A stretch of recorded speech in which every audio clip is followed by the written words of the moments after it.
Hello everyone, it is me, Garrett of Oz. It is January. It's time for the January video. And we're going over my absolute favorite book in the series, The Lost Princess of Oz. So here is le book. But before we get started, I do want to give a quick shout out to Jennifer. She sent me, as a thank you for these videos, sent me some very cute Wizard of Oz page clips. They're magnetic little bookmarks. They're super cute, and on the back they have the little, what they're wanting from the wizard, and they're just adorable. So I thought that was very sweet of her, so I wanted to give her a little shout out and say thank you. Okay, so we're going to talk today about The Lost Princess of Oz. The Lost Princess of Oz, it's a little bit of background there. Unfortunately, we're getting sort of into the point of there's not a lot of information about the history of these. There seems to be a bit of a dearth of information. So, apparently my dogs are going to run into the room, so. Okay. So, what little we do know about its history is that when it was initially proposed, it was called Three Girls in Oz. And it was going to focus on the continuing stories of course, Dorothy, Betsy Bobbin, and Trot. Well, the publisher came back and said, you know, we are all for a new Oz book, always, but we kind of think that Patchwork Girl may have had some issues with sales because of the word girl in the title.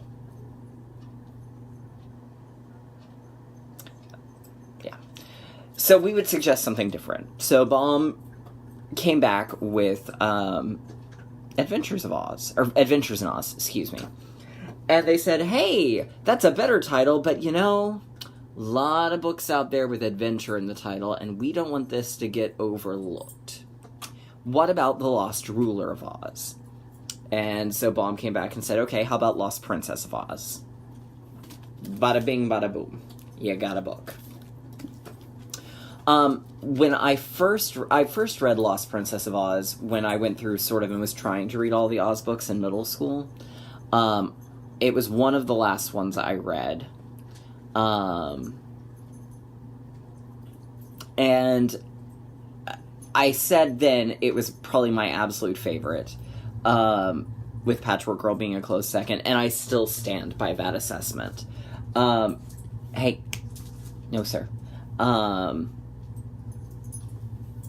The book is tight. It is one of Baum's best plotted books. There doesn't ever feel like there's a wasted moment. It's really and truly probably the best book out of all of them. Not just because of the wonderful characters, but it's a mystery. I love mysteries so much. My other favorite, growing up, my, Wizard of Oz was number one. Right behind it was Scooby-Doo and the Muppets. So, anything with a mystery, I'm gonna be on board for. I also really love true crime. So, I am all down for a Wizard of Oz mystery. That's this book. So, let's just dive right on in. The book first begins with a brilliant first couple of sentences, as well as some beautiful artwork from John Arneal. This is actually, I think, some of John Arneal's best artwork. And Baum actually felt very similarly, with the exception of one color plate, which we will get to when we get to that section of the book. So it opens with this. There could be no doubt of the fact Princess Ozma, the lovely girl ruler of the fairyland of Oz, was lost. She had completely disappeared. Not one of her subjects, not even her closest friends, knew what had become of her. Isn't that great? I mean, it's just like, bam, story. So, the book begins with everyone waking up and discovering Ozma's gone. And then they discover the magic picture's gone. So, the wizard runs down to see Glinda in the Quadling country, and she's discovered, in the meanwhile, her great book of records is gone, and all her magic stuff is gone. So he hurries back to Emerald City and discovers all of his stuff is gone too. So now everyone is completely confused as to what is going on and how this was possible. Meanwhile, in a remote-ish corner of the Winky Country, the land of the Yips, Cake, the cookie cook, has discovered that her magic golden dishpan, which will cook cookies to perfection, every time perfectly, has also gone missing. So, she and the Frogman is sort of the de facto mayor, because, of course, what anthropomorphic frog that wears human clothing wouldn't be mayor of a town, decides he will accompany her on the journey to find the dishpan. So, that takes us through about the first 6 chapters. And they decide that they must find Ozma and find out what has happened. Glinda is going to go do what she can from her castle, trying to recreate her magic. And they'll go from there. So, the Scarecrow and the Tin Woodman head off to the Quadling Country. That's basically the last we hear of them until the very end of the book. TikTok, Shaggy Man, and Jack Pumpkinhead head up to Gillikin Country, and that's the last we hear of them for this book. Ojo, Unc Nucky, and Dr. Pippet head out to Munchkin Country, and that is the last we hear of them for the book. But don't fear, fans of the Scarecrow and Tin Woodman, your time is coming in the next book. So that leaves the remaining group to be the rest of the search party. So it's made up of the Wizard of Oz, Dorothy, the Sawhorse, Betsy Bobbin, Trot, Scraps, the Woozy, the Cowardly Lion, Hank the Mule, and then eventually Toto, and Button Bright. 11 people. Honestly, Betsy, Bobbin, and Trot literally contribute nothing. They're barely even... they're mentioned occasionally as, well, the 3 girls. But basically, they could be completely removed and you would never know the difference. This one is really a story about Dorothy and the Wizard. But that's okay. And Blum does some interesting things where every time they camp out, we kind of get to see the animal interactions. This is one of the first books where Toto really does converse with people. So you finally get some of that. And you get, again, delightful illustrations. Look at this one of Scraps and the Woozy. It's just so happy. Love this book. So they set off on their quest. And the nice thing about this book is, unlike some of the other books where they go questing through Oz, yes, there is some travelogue aspect to it because they encounter new places, but it all feels very natural. It makes sense. It's not like, oh, we're just going to randomly go here because I have ideas that I didn't get a chance to use and now I'm writing the 6th book that I plan to end the series with. It's, okay, well, we're on a quest.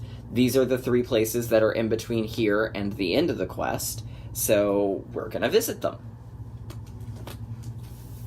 So first they encountered the Merry-Go-Round Mountains, which are literally mountains that spin rapidly in different directions, and they're made essentially kind of rubberish. Fortunately, they block a great chasm. There's a great chasm they're in the middle of. But by jumping onto them, they spin fast enough they'll propel you from one to the other until you're on the other side. So they're able to overcome that quickly. Dorothy, by the way, I forgot to mention, has the magic belt. The magic belt, for some reason, is inexplicably left behind. So, first they encounter the town of Thee, which is where the Thistle Eaters live. And the creatures of Thee are, well, it's best to just let the illustrations speak for themselves. They also have giant gold dragons, because why not? And they also only eat thistles. They don't really have much to offer, but they do warn them to beware of the Herkus. The Herkus conquered the giants. Now, the Herkus are average-sized people, but they are incredibly freakishly strong. Here, see one Herku throwing one giant out one window. They also don't have a lot to add, except they do say, we did have this guy who used to live here. His name was Ugu the Shoemaker. or it may have been Ugu, but I'm gonna go with Ugu, because he's Ugu. And his ancestors were magicians. He decided he wanted to become a magician, so he's built himself a giant wicker castle, which would, I'm sure, fit in very fine in Florida in the 1980s, or in my parents' living room in the 1990s. My mother loved wicker furniture. There was actually a store called Wicker World that she just was obsessed with going to, and it was run by a woman named Rita. Sidebar, that had nothing to do with anything, but there you go. That's my story about wicker. And they say, well, why don't you go check that out? So that's what they do. In the meanwhile, Cake the Cookie Cook and the Frogman have not had a lot of success finding the dishpan, but one family that they encounter says, well, why don't you go to the Emerald City? Ozma surely would be able to help you find it, and that would be much more efficient than just wandering aimlessly around trying to find the dishpan, which they agree is a good idea. So they set off towards the Emerald City along the river, which of course is going to bring them in line eventually with our faithful friends. Along the way, they encounter a village of bears. And by bears, I don't mean like Grar. I mean teddy bears. And it's awesome, because it's a village of teddy bears. And it's run by a teddy bear who is big and lavender. As you can tell, I love the color purple. I love teddy bears. Why have I not made it there yet? It's perfection. This book is perfection. Let's see, is there... Yes, see here? Here is a... Because I unfortunately don't have color pictures. But there's the big purple... big lavender bear. Doesn't he look adorable? I know. I thought so, too. He has a little pink bear, which is sort of mechanical and has some magical properties of its own. It always tells the truth. It always knows the correct answer. And it can also project images a little bit like a movie projector. So, with the little pink bear, they're able to find out that Ugu, indeed, has the magic dishpan. So, now they're definitely headed off in the same direction as our friends. Meanwhile, Toto has discovered that his bark is missing. Or his growl, is missing. Much to his displeasure. They've also discovered a beautiful orchard full of tons and tons of fruit trees, which, of course, Button Bright gets lost in. Button Bright wanders around, and he does finally find, because he's looking for a peach tree, he does find the peaches that he is looking for. And this is the one place where Baum was not too thrilled and sent a little bit of a snarky message to John R. Neal. Dear Johnny Neal, I'm just in receipt of The Lost Princess of Oz and want to express to you my full appreciation of the good work you have done on this book. The pictures are exceptionally clever and attractive, and allowing for the fact that you made 2 peaches grow in a tree where there was only one, you have given the text full consideration. Here we go. Thank you, John R. Neal.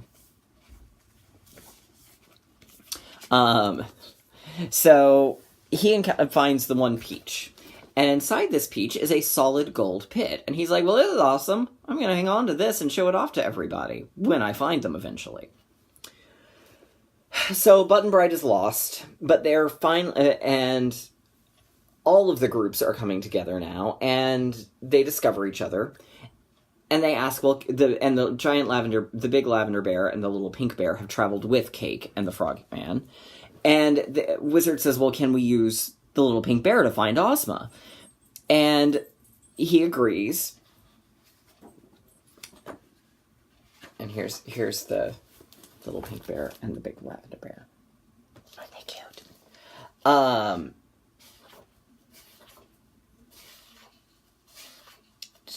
Toot. Oh, excuse me. Before we get to that. So they ask, can you help us find all of the magic stuff, and Ozma? And so it shows, and this is, I think, one of the more brilliant pictures in this. So the little pink bear projects the image. So here you've got everybody watching Ugu, watching everybody, watching Ugu, watching everybody, on into infinity. So they discover that, yes, they really are all after Ugu, the shoemaker. And so they ask the little pink bear, well, what about Ozma? And the little pink bear says, oh, well, she's not far from here, just over to the left, about 100 yards. And they head that way to discover that Button Bright is in a hole, of course, but no Ozma. So they rescue Button Bright, and they begin to set out towards the Wicker Castle for real. Now, we learn that Ugu the Shoemaker, through all of his magic books and notes left for him by his ancestors, we learn that the magic dishpan actually has the ability to not only make the most perfect cookies ever, but it can grow to accommodate anything, if you know the magic word, and take you anywhere you want right like that. So that's how Ugu was able to steal everything from Glinda, everything from the wizard, and while he was in the process of stealing everything from Ozma, Ozma awoke, discovered him, and she got kidnapped. And after a couple of days listening to Ozma whine and vex and threaten, he just decided he would make her disappear. And so he made her disappear. Not like the mob disappear. She's not dead. I just wanted to clarify, in case anyone was worried. Again, this is Oz. Nobody can really die unless you're a wicked witch. Or a bobcat. That's another story. Never mind. Anyway, so they first encounter, as they're headed towards, of course, Ugu is onto them because he's seen them watching him in the magic picture. He first sends an illusion that the wizard recognizes as being one of Glinda's, that she had taught him how to dispel, and so he does. The second illusion is one of his own, so he knows how to end that. The third illusion, however, is a new illusion. And it's an army of all female soldiers. And it has one of, I think, the best moments in the book when Scraps says, but they're only girls. And the Frogman says, girls are the fiercest soldiers of all. They are more brave than men, and they have better nerves. That is probably why this magician uses them for soldiers, and has sent them to oppose us. No one argued this statement. Well said, Mr. Baum. There it is. Army of soldiers, which Scraps realizes is just an illusion and marches her way through. And then the rest of them march their way through. So they arrive at Ugu's castle, at the Wicker Castle, and he traps them all in his main hall by flipping it upside down. And then leaving through a trapdoor, because he built a cage to protect himself. Well, it's at this point that little Dorothy comes back to the rescue. Because what she's been doing at night, while everyone else is sleeping, is figuring out just how the magic belt works. Not only does she learn transformation, but she discovers that it will grant one wish a day, provided you close your right eye, wiggle your big left toe, and wish for it with all your might. So she wishes for the room to be righted, which of course sends Ugu into a rage. And so using the magic belt, she transforms him into a dove, and he escapes with the dishpan. But because he's a dove, he can't escape with everything else, so they've all rescued, so all the magic is restored the way it should. But they still don't know where Ozma is. So they ask the pink bear again, and he says, well, she's right here. They realize she's somehow, Button Bright has somehow found her in the gold peach pit. So the peach pit is opened, Ozma is freed, they head back to the Emerald City for a big ol' party. Cake is still upset over her dishpan, but fortunately, the Scarecrow and the Tin Woodman discover it in the Quadling Country, where it was dropped by Ugu, and they're able to return it to her. Ugu eventually sees the error of his ways, returns to Dorothy to ask forgiveness, but tells her he would be much happier staying a bird, because he's a better person as a bird than he is as a person. So, kind of like Tootsie, but not. And that's the end. It moves quick. I mean, the book just flies by. It's a real, pardon the cliche, it's a real page turner. And like I said, I love it for the aspects of, the artwork is brilliant, the storytelling is brilliant, And this also brings up and solidifies just truly how feminist these books are. Because for Ugu to take control, he has to incapacitate the two most powerful women in Oz. The wizard really doesn't have any special abilities. Sure, he's got magic, but the only things he's able to resolve are the two tricks he already knows about. It takes Scraps, the female, to figure out the trick of the army. It takes Dorothy with the magic belt to defeat Ugu in the end. The women have all the power. They've always had all the power in Oz. And it's nice because it's not feminist for the sake of being feminist. It's not, hey, I'm a feminist book, beat you down over the head with it. It's just a feminist book. It presents it very, very, I don't want to say subtly because it's there, but it does it without ever being in your face. And I think that's one of the most brilliant aspects of the Oz series, is just truly how feminist they are. At least during Baum's run. I don't really know because I've not read Thompson. I don't know if that continues or not. So, there you go. That is the Lost Princess of Oz. It's, like I said, it's one of my absolute favorite books. This time I used a 1959 edition with a Roycraft cover. Since I didn't have one with color plates, I thought this is probably my one chance to read a Roycraft edition. Bam.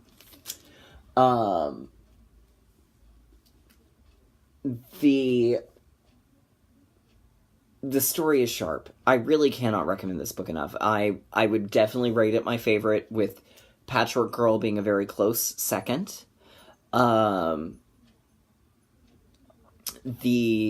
It's less punny. Baum's puns become fewer and far between, I've noticed, as the series has gone on. But it's truly... Pardon me, long day at work. Truly one of my absolute favorites. In fact, it's actually one of the ones I have in Japanese. So you get to see it. There's the Woozy, and Toto, and Dorothy, and the Pink Bear, and Scraps, and the Wicker Castle, and the Dishpan, and the Frogman, and one of the pretend soldier girls.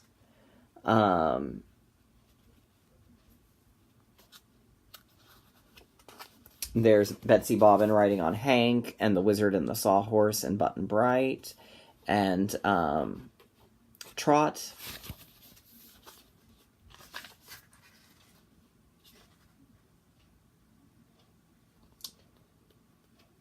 So I just particularly like these very, very charming illustrations.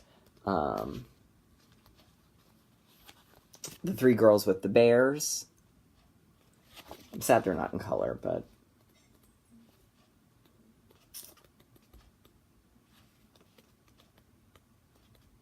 Let's see there. Ozma being freed from the Peach Pit. So it's a nice little charming edition of the of Lost Princess, which, yeah, I will never say no to. Okay. So there you go. So that is the Lost Princess of Oz. All right. So next month, fitting because it's Valentine's Day in February, and fitting as well because this is its centennial year.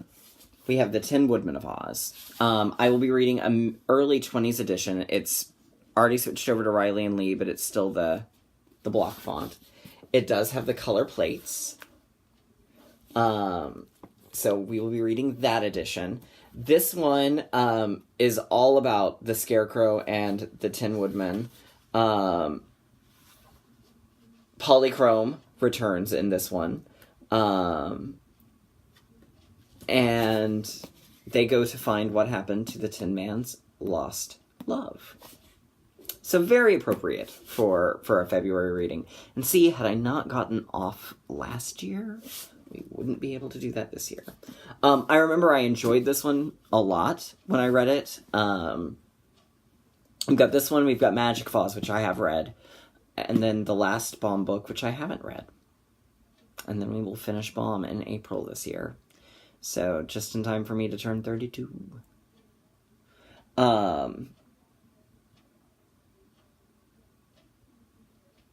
Yes.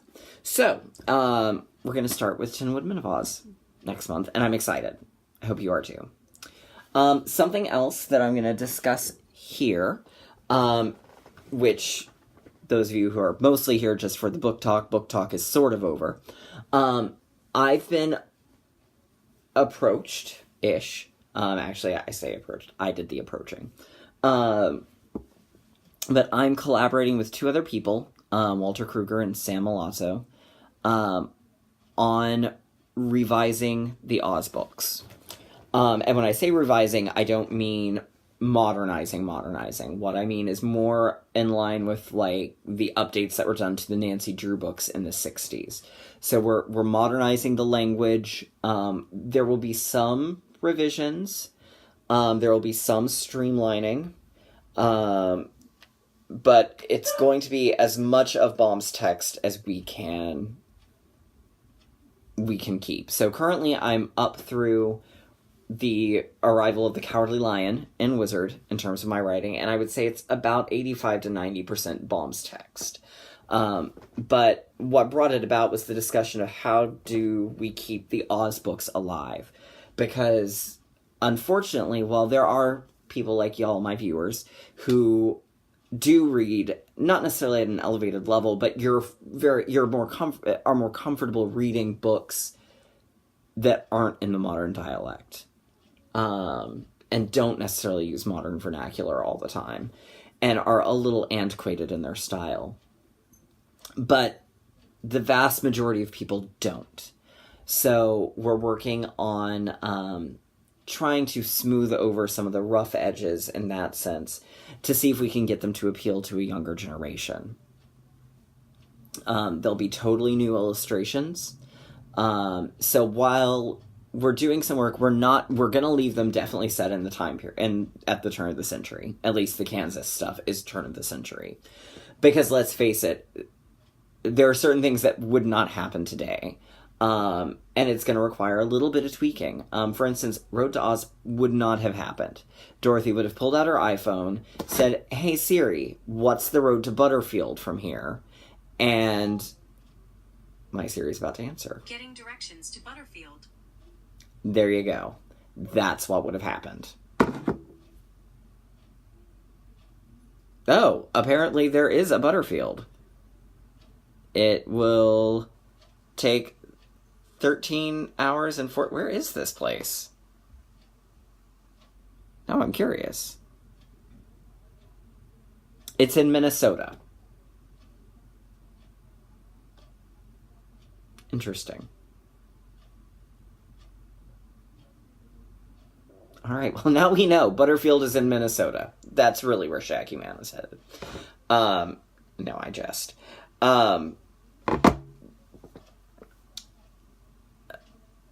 Ba-doop-doop-doop. But with that said, obviously, case in point, that wouldn't have happened. That book couldn't happen. So we're leaving them in their time period, but we're doing some updates in different ways where we can. And I think everyone should be pleased overall. So anyhow, just wanted to let everyone kind of know about that. So that's kind of a cool project. So anyhow, that's it for me for this month. I will see you all next month with the Tin Woodman of Oz. Bye.